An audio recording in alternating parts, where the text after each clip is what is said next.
Mark, just wanted to start off by just getting in a call on, clearly there's a lot of jitteriness across the globe with respect to the yuan devaluation and the implication that this can have across the globe. Yes, but we have to put this in the context. The Chinese, they let the currency float down by a tiny amount when we compare what the yen weakness has been, the euro weakness has been against the US dollar. About that, nobody talks, but that the Chinese would let the currency depreciate by a tiny fraction is making headlines everywhere. Now, I just want to say this. First of all, we don't know exactly why they did it, because a 2% devaluation is not going to help exports. And even a 10 or 20% devaluation is not going to help exports meaningfully in a world that is slowing down. And my view is rather that central banks around the world, they talk to each other. The Federal Reserve talks every day to the ECB, to the Bank of England, the Bank of Japan, and so forth. And the Fed may very well have actually told the Chinese, why don't you devalue somewhat? This will give the Fed an excuse not to increase interest rates in September. That's an interesting point, Mark. But, I mean, what's the sense that you're getting? Do you think, considering it's a small quantum of just 1.6% that they've devalued their currency by, this could just perhaps be a flash in the pan and we could see a continued devaluation of the currency? Or does it seem like this 1.6% is it? No, I think it's likely that the yuan, which had been strong until recently, has turned the trend, and that from here onward it will rather weaken. And I think it could easily weaken from the recent peak by about 10%, which would not be that much, because don't forget, many Asian currencies and many emerging market currencies, they're down 30 to 60% over the last 4 years. Mark, the point being, I mean, just picking up on the point that you were making earlier, that this perhaps may be a coordinated move between the US Fed and the People's Bank of China. The fact of the matter is it may give Fed the opportunity to actually, scale back their Fed liftoff. But what about the impact that it's having on emerging markets? Analyze that for us, because be it the Indian rupee or, for that matter, the Malaysian ringgit or the entire emerging market currency pool, they're really shaving off heavily. Yes. I mean, basically, you understand, the world is run by central bankers. And when investors see that central bankers essentially engage in some kind of money printing exercise, which a currency devaluation is, then obviously it affects other currencies as well. And because of the size and the importance of the Chinese economy for other emerging economies, obviously it puts further pressure on other emerging market currencies. Having said that, the US dollar, in my opinion, is relatively high against emerging market currencies and also against the euro. And this strength in the US dollar is obviously damaging the US to some extent. And what we therefore have is not a strengthening US economy, but as I've maintained now for the last 6 months, a weakening US economy, which most likely in some sectors is already in recession. And therefore, I don't believe that the Fed will increase rates in September. The bond market in the US has been very strong. It has rallied in the last 2 weeks very strongly on the 30 years and the 10 years notes, which suggests that the economy is weak and not strong. Mark, so, you have spoken about how this is certainly going to complicate the Fed rate hike decision and, of course, talking about it being delayed. But let's also talk about, the increased risk now of global deflation as well. Do you think that that is something that is on the cards, or perhaps too much being made out of it and maybe some of those fears are a tad unwarranted? We have to define what is deflation and what is inflation. We had symptoms of inflation in many sectors until 2011, in notably commodity prices that went up, until recently in property prices that went up very strongly. Not all properties, I have to point out, but the properties of the wealthy, of Mayfair and Chelsea, South Kensington, Knightsbridge, and of Fifth Avenue in New York, Madison Avenue, the Hamptons, Newport Beach, San Francisco, and so forth, and less in secondary locations. It's the same. Prime location in Mumbai is probably at the record. Prime location is Singapore, Hong Kong, is probably off the peak, but still at a very high level. And so we have the symptoms of inflation, and one of the problems of money printing is it diminishes affordability for the majority of people. Say in the US, why is consumption not picking up with oil prices down so much? This is like a tax reduction, an oil price decline for the American consumer. But it was offset by rising rents, rising healthcare costs, rising educational costs, rising transportation costs, and. So a consumer, and I'm talking about the median household, not the 0.01% of the population that is wealthy. For the median household, affordability is a big issue.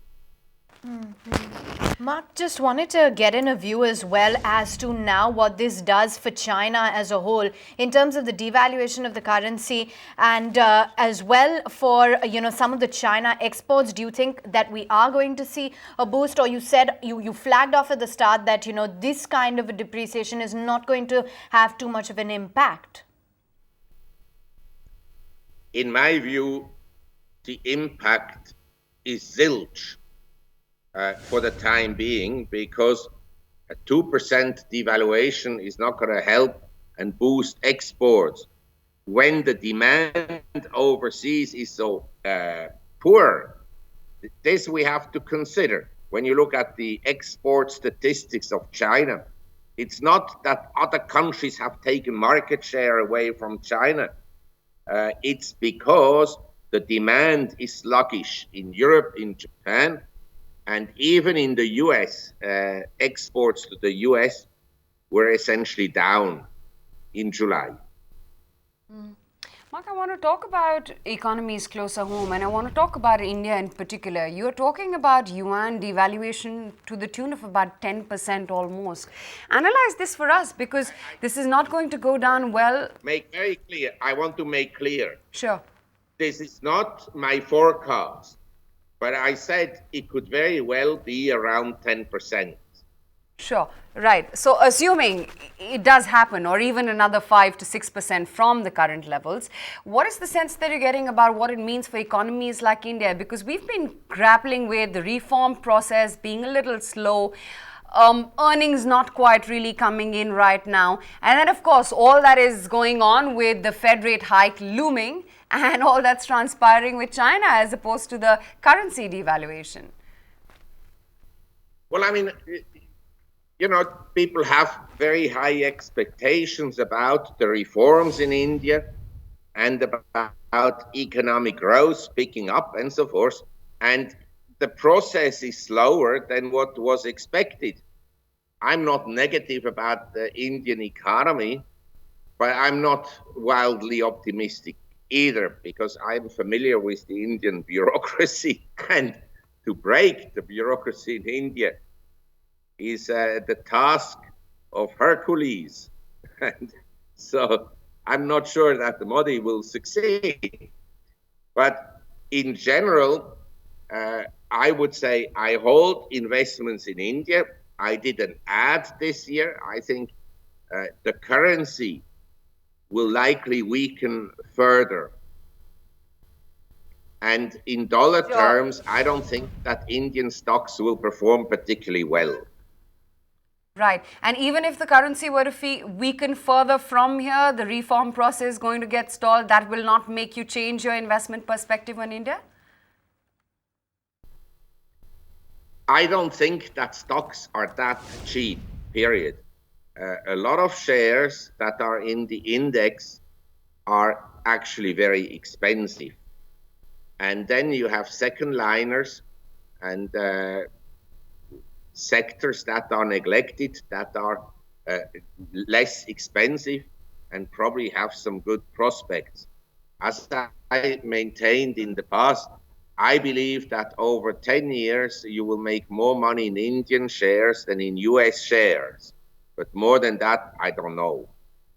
A big headline, actually, more money in Indian shares than US shares. But, Mark, I just wanted to, scratch over on that. 10 years, over 10 Over years. 10 years. Well taken. But, Mark, I just wanted to talk a little bit about, you said you're not optimistic, neither are you pessimistic on the Indian economy and the Indian markets. But how do we stack up versus China?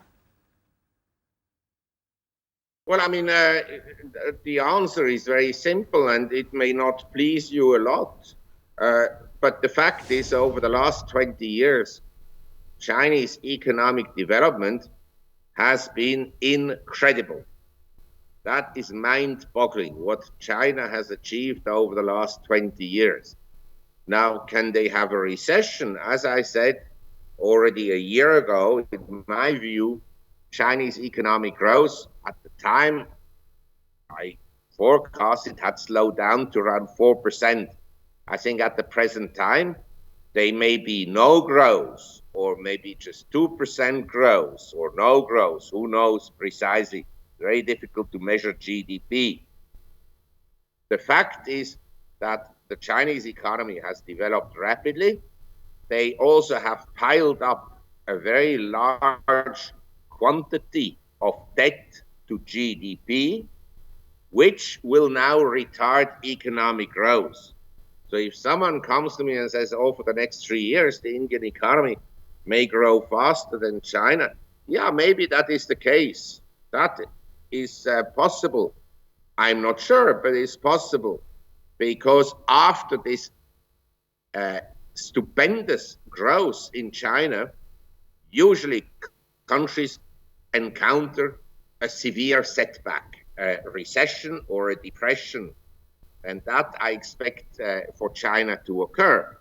Now, if you look at the economic history of other countries, like the US, say 1800 to today, 200 years, we had recessions, we had depressions, we had a civil war, we had World War I, we had hyperinflation in Germany, we had the boom in the 20s, the depression of the 30s, World War II, the Korean War, the Vietnam War, and the country kept on growing.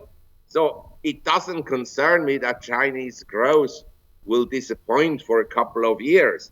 I think in the long run, it's still a very dynamic society. And that's why I also think, personally, that India is more attractive for investments over a long period of time than the US. But there will be volatility, and if an investor cannot live with volatility, then he shouldn't get out of bed in the morning. In the next 5 years, though, Mark, across emerging markets, and including China and India both, and let's include the developed market world as well, including the US equities, what's likely to outperform? Look, I'm not a prophet. You better call, I don't know, a guru and ask him. I wouldn't know about the next 5 years. I told you, I believe that in the long run, and my time horizon is say 10 years, I believe that Indian equities will outperform the US. Will they outperform over the next 12 months or over the next 5 minutes or 1 hour? I don't know. So please don't ask me questions like this.